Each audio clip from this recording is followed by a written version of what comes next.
We're joined now by Economist Paul Alaje. Paul, thank you for joining us on Newsnight.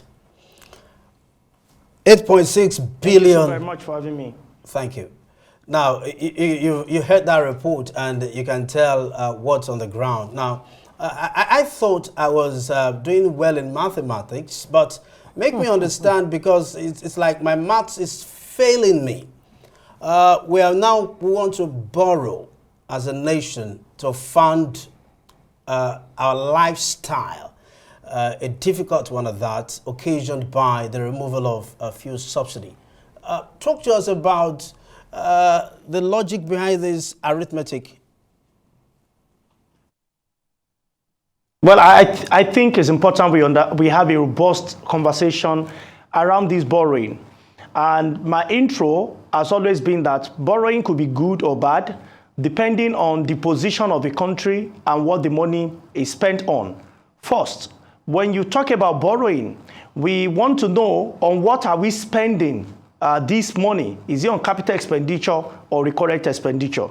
When we look at the area of what is presented to the National Assembly, especially to the Senate and the House of Representatives, we can clearly decide whether this money is going to capital project or administrative capital or recurrent expenditure. Bad enough, if you have any recurrent expenditure or administrative capital other than core capital expenditure, which will be evident in rail, in projects such as road, and so many other capital expenditure, which money borrowed should be spent on. Here is the point.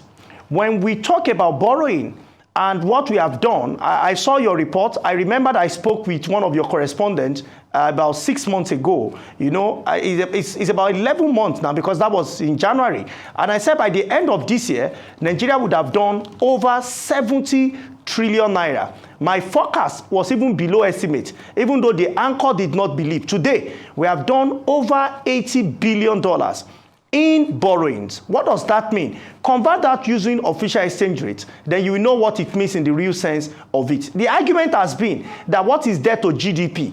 For Nigeria, debt to GDP is below 40%, which is of course at a manageable level. But in economics, this is called a necessary condition. You cannot take decision on just necessary condition. You need to know what a sufficient condition says. For sufficient condition, economics are bothered about what is debt service to revenue. That is, what is the proportion of your part of your revenue that you are using to service debt. Not my word. A couple of weeks back, the incumbent minister of finance says 98%. And you need to listen to that very carefully. 98%, that is 98 out of 100. That is, of every 100 naira Nigeria generates, we spend 98 naira, not to buy cars, not for capital projects, not for recurrent expenditure, but to service loans. 98%. We are left with 2% to do so many other things. And that is why I said that by 2025, I haven't read IMF staff report that says that by 2025, which are corroborated by the way, that Nigeria may need to borrow to service debt. We need to depart from patterns of borrowings. And I know that will come from revenue and becoming more innovative and also to cut costs. And I will get to that. I don't know how much time I have before I get into that. Yes, and that's exactly where I want to jump in, because the same finance minister, Wale Edun, only a few days ago actually said, look, Nigeria cannot continue to rely on borrowing to fund her budget, including, of course, 2024 budget. So what are the options, really? How can Nigeria begin to address, her deficit, financing? Well, it's surprising that in the reality of borrowing, we decided to cut a check of 168 million. Not just one, but in multiples and in hundreds of it, to import vehicles that we have in Nigeria.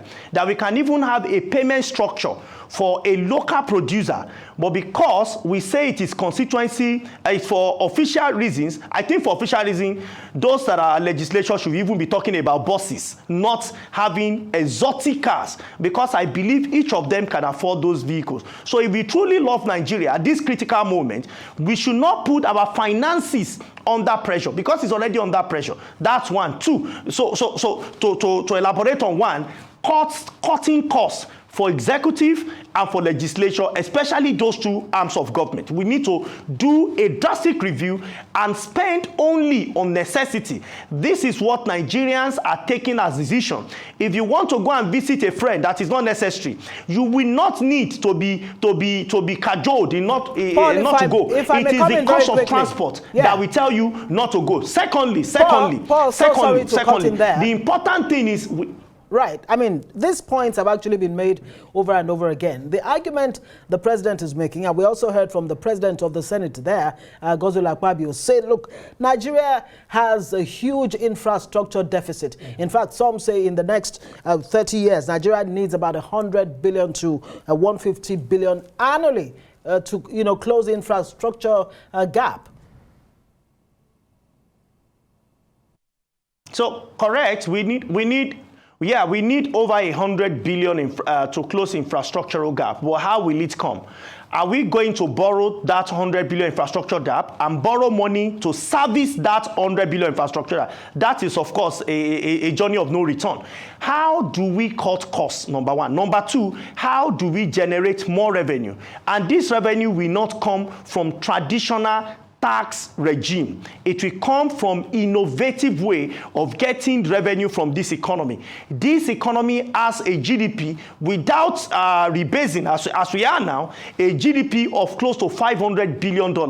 We cannot, at all levels of government, be generating in revenue between 10 to 12% and hope there will be a better day ahead. We need to look beyond having the traditional revenue generation. And I'm happy that, of course, the president has set up a fiscal policy team that, of course, has cuts across all sectors. The report will be out, and I believe in the competence of individuals that are members of that team to give useful quality advice to government as to what are the alternative sources without necessarily increasing tax rates as we have it today. Because that in itself, when an economy is going through difficult challenges and you increase tax rates, you are only telling people that they should even buy a steeper belt to tighten not just their waist, perhaps to tighten their road. So, and I'm happy the chairman of that committee have said, no, they are not increasing tax rate, which is the right thing to do. But looking at alternative revenue sources. For alternative revenue sources, Nigerian federal government can have 20 trillion naira in revenue if we are willing to collect such money.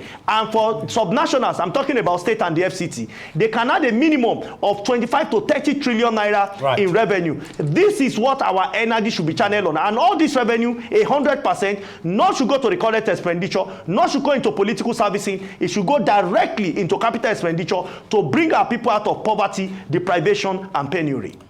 Thank you, Paul. Now, this issue of borrowing is very saddening, and it's more serious than most people think, because if you look at the impact on our foreign reserves, it's beginning to look like a vicious cycle, because it's going to, the borrowing, the amount, the size of our borrowings will impact the foreign reserves, and then it will have another effect on balance of trade, balance of payments, which will now trickle down on our standard of living yet again. How can we find our way out of this vicious cycle?